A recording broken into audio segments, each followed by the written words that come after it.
Jadi Mbak Lia ini memang eh, datang ke saya sebagai pengacara, minta bantuan hukum ya, untuk agendanya adalah mau bercerai, gitu kan Mbak Lia? Ya, jadi mau bercerai dari suaminya. Enggak ya, memang karena udah ini tuh, karena kan udah klimaks lah ya, udah klimaks, jadi ya harus apa ya, yakin gitu. Ada persoalan yang sangat sangat memberatkan, dan kemudian nanti kita akan sampaikan ketika kita ajukan gugatan apa sih persoalannya ya. Ini memang ya, kalau kami sebagai laki-laki kami paham, oh kalau ini persoalannya ini ya sudahlah, memang harusnya sudah pisah kan gitu kan, supaya nanti Mbak Lia juga bisa menjalankan hidupnya sendiri ke depannya, bagaimana nanti yang di sana juga suaminya juga nanti bagaimana kehidupannya gitu. Ini kalau secara batin mental ya bisa dirasakan, saya juga ketika mendengar ceritanya bisa merasakan juga. Tapi nantilah di pas gugatan, mungkin di hari Senin ya, Iya, Senin. minggu depan kita akan ajukan gugat cerai. Kalau Bang Deo ini, beliau itu mau membantu gitu, karena di sini kan biasanya kan ada yang lawyer itu yang ditunjuk karena aku ada duit nih bisa bayar lawyer gitu, tapi karena aku emang benar-benar nggak ada, jadi aduh, minta tolong Bang Deo, terus mau gitu Bang Deonya gitu, benar-benar yang pure Bang Deo menolong, jadi ya udah saya bantu, karena memang posisinya di sini kan apa ya, ini kan cerainya tuh kayak rumit ya Bang ya, jadi memang harus benar-benar jangan sampai salah tunjuk gitu loh, takutnya nanti malah kemana-mana kan jadinya nggak nggak fokus sama perceraiannya. Jadi alhamdulillah ya, mungkin Allah sudah kasih jalan untuk bertemu Bang Deo, kenal di sini hari ini ya. Terima kasih Bang Deo mau nemenin saya gitu, mau ngebantu Lia gitu. Sebenarnya ada satu hal yang saya nggak bisa cerita, karena nanti itu kan tadi seperti Bang Deo bilang ada yang masuk perkara gugatan nanti gitu. Kenapa sampai aku ngajuin gugatan gitu kan? Yang jelas ini sudah nggak bisa dipertahankan gitu. Bukan karena masalah orang ketiga, bukan karena ketidakcocokan, bukan karena masalah ekonomi, bukan. Jadi menurut aku tuh lebih apa ya? Gak tau ini tuh kayak gimana ngejelasinnya dari awal itu. Yang jelas ini nggak bisa dipertahanin gitu. Kalau dia mau dipindah karena ada kasus gitu kan, ini nanti habis uang dia, habis ini tinggal sekian, harus buat ini. Jadi dia sendiri yang bilang. Dan aku langsung diem. Dan ini bukan aset yang 100-200 juta, miliaran. Ini udah nggak masuk akal lah pokoknya. Ini udah benar-benar yang nggak masuk akal kalau itu uang ini bisa habis gitu loh. Kebiasaan dia dari sebelum nikah, pas sudah nikah, sampai tiba-tiba aja tanggal 2 Desember kemarin pas ulang tahun dia, malamnya tuh memang baru ada cerita gitu. Malamnya itu tanggal 2 Desember dia cerita bahwa ada bla bla bla, nantilah belum saatnya lah ya kita ngomong sekarang gitu. Ya jadi sebulan ya. Terus tanggal 15 aku langsung kabur. Tapi aku masih bertahan dulu, masih ngebantuin dia packing, masih ngebantuin dia mempersiapkan segala macem gitu kan. Terus kita pindah dari Tondano ke Manado.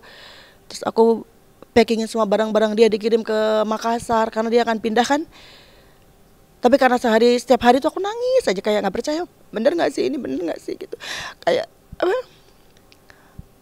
Aku mimpi nggak sih gitu, aku mimpi nggak gitu, karena ini tuh apa ya, bukan selingkuh ya. Seandainya kita maksudnya diselingkuhin sama suami, mungkin sakit hatinya kita tuh masih ada kayak introspeksi diri. Oh mungkin karena aku kurang cantik ya, mungkin karena aku kurang seksi, kurang putih, nggak ideal lah sebagai perempuan, masih bisa kita introspeksi diri. Masalah ini tuh nggak ada di otakku gitu loh, nggak masuk akal aja gitu masalah ini tuh gitu. Jadi aku bertahan dulu, dia bilang jangan tinggalin saya, dia bilang gitu. Ya saya bertahan, tapi lama-lama namanya manusia kan ada titik rendahnya ya. Akhirnya saya tunggu dia berangkat kerja, saya kabur ke Jakarta cuman bawa 1 koper. Tapi saya amankan buku, yang di otak saya cuman buku nikah, karena nggak bisa nih kita teruskan gitu. Jadi saya nggak bawa barang apa-apa. Jadi ke Jakarta tuh kayak yang bingung gitu, kayak orang linglung, mau ngapain ya di Jakarta, saya mau ngapain gitu. Karena udah nggak ada rumah juga kan di Jakarta, jadi mau ngapain gitu. Tapi saya yakin gitu akan ada jalan gitu loh, karena Tuhan itu nggak mungkin ngasih cobaan ini ke saya kalau saya nggak bisa ngelewatin gitu. Jadi ya udah percaya aja gitu. Teman-teman pada kenapa gitu, semua kenapa gitu semuanya. kayak kayak mereka tuh mikirnya suaminya dia selingkuh mungkin ya atau gini gitu. Tapi saya nggak bisa ngomong waktu itu, masih yang penting saya di Jakarta dulu deh, yang penting saya di Jakarta dulu gitu. Ya akhirnya pas saya harus nyari lawyer, tapi kan saya nggak ada budget gitu kan.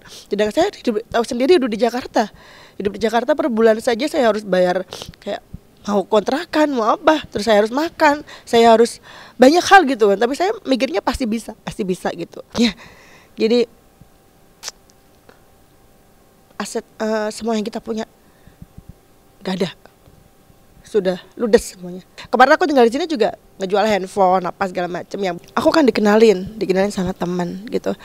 Terus ya udah jalan aja kayak gimana lainnya orang pacaran gitu. Pacaran setahun langsung nikah 2015.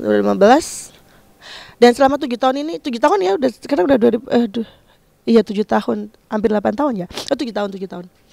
Itu yang nggak ada pertengkaran, adem-adem aja. Makanya sama pada bingung gitu, adem-adem aja. Dibilang harmonis ya nggak pernah berantem gitu. Dibilang romantis enggak, tapi memang kita menjalani apa adanya aja sih. 7 tahun tuh nggak pernah berantem, nggak pernah bentak, nggak pernah sama sekali. Ada masalah ini pun semua pada bilang, berantem ya tadi, berantem ya. Enggak, saya nggak berantem, saya pergi aja. Saya bilang saya pamit ya, saya bilang mungkin emang sampai di sini aja gitu kan. Jadi saya mohon maaf gitu kalau nggak bisa dampingi kamu sampai selesai. Maksudnya dengan masalah ini gitu, saya nggak bisa dampingi kamu, saya pamit karena saya nggak kuat setiap hari harus pura-pura nggak ada apa-apa, setiap hari ngeliat kamu itu kayak nggak bisa gitu. Kayak saya pamit, terus dia juga nangis gitu deh. Kenapa kamu tinggalin saya gitu? Kenapa kamu pergi gitu? Seakan-akan aku yang berbuat kesalahan itu gitu. Saya bilang nggak semua orang bisa di posisi aku saat ini gitu loh, yang benar-benar dari nol, yang 7 tahun itu yang mempertahankan gitu kan. Saat aku sudah melepas semuanya, sudah tinggal ikut sama dia, tinggal di Manado gitu, ternyata seperti ini aja gitu balasan dia gitu. Aku masih komunikasi sampai terakhir tanggal 25 atau 26 Desember itu aku masih komunikasi. Tapi setelah itu aku udah putuskan hubungan. Saya bilang jangan telepon saya lagi, jangan hubungi saya lagi, karena saya pengen tenang gitu. Aku yang akan ngelayangin gugatan cerai. Aku bilang gitu ke dia. Dia cuma jawab oke, gitu aja. Bahkan kemarin dia masih kayak sudah digugat belum? Sudah ngajuin gugatan belum? Atau apa gitu. Ya aku udah gak bahas. Karena aku kalau sudah bilang jangan hubungin aku gak akan hubungin dia. Nggak, maksudnya dia mau hubungin kayak gimana pun aku gak mau angkat. Karena aku gak mau nanti jadi goyah atau gimana gitu ya. Aku harus tetap pada pendirianku gitu. Karena selama aku masih berstatus istrinya dia, akan banyak spekulasi yang yang muncul nanti di masyarakat gitu. Jadi ya aku pokoknya nggak mau lagi berhubungan sama dia dulu dan keluarganya dia dulu, karena aku tuh nggak bisa, aku tuh nangisan gitu. Nanti kalau mama telepon, kalau mertua telepon, pasti aku kayak nggak tega gitu kan. Ini aja aku nggak tega, mertua aku telepon terus, WA terus gitu kan, tapi aku nggak mau ngangkat gitu karena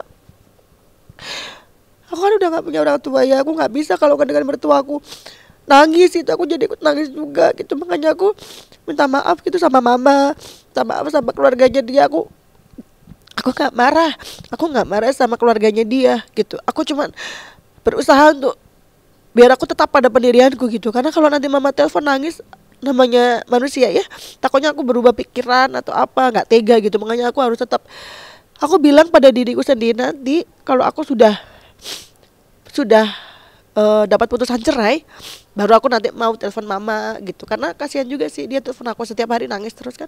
Jadi aku minta maaf gitu sama mama kalau sampai detik ini aku belum angkat teleponnya atau membatasi dia di Instagram, di WA gitu. Aku minta maaf karena aku belum siap untuk komunikasi dulu sama pihak yang di sana.